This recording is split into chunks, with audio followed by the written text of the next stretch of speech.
Every time he pulled the trigger, someone died. He was a soldier, an assassin, but most importantly, a husband and a father. This is the story of Kyle Milligan. But his life was about to change. One day while he was at work, he got a call from his wife, Sarah. She sounded scared. "Hey, there's someone here. Someone I haven't invited," she said, then hung up. Kyle had everything a man could ask for. A beautiful wife, 2 wonderful kids, and a great job. Kyle felt his legs turn to jelly. He sat down on the step. He couldn't believe what the officer had just told him. How did Sarah die? Had she been in an accident? He wanted answers. He knew he had to get a lawyer. But when he called one, they told him they couldn't take his case. No one believed him, not even his own family. They all thought he was a murderer. He was so angry he could feel his blood boiling. "We're sorry, sir, but we've taken on another client." On the floor next to Sarah's body, there was a small red spot. He remembered Sarah mentioning something similar. "What's this?" he'd asked her once. "Well, that's just paint."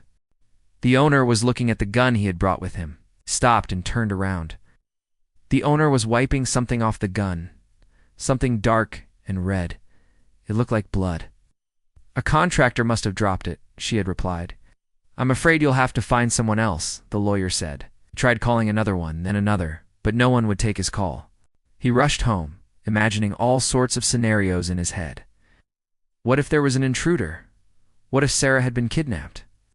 His imagination was running wild. He tried calling her back, but she didn't answer. That scared him. It was a small piece of metal, almost like a fragment from a bullet. He picked it up and examined it closely. It looked familiar. He took it to the range and showed it to the owner. "Do you recognize this?" The owner looked at it for a moment. "Where did you find this?" he asked. "In my backyard," Kyle said. The owner's face paled. "Oh God," he whispered. "This came from the gun I lent you, the one you used today, right?" Kyle asked. "Yes, that's the one," the owner replied. "I'm sorry, but we need to report this to the police," Kyle said. His heart skipped a beat.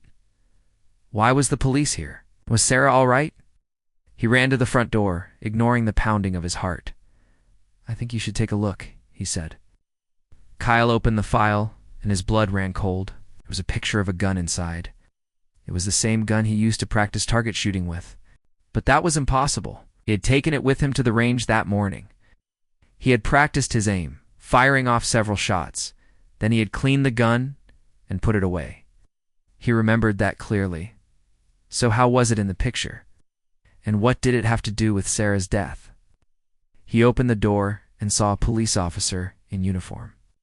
When he got home, he saw a cop car in his driveway. "Mr. Milligan, I presume?" the officer asked. Kyle nodded. The officer sighed.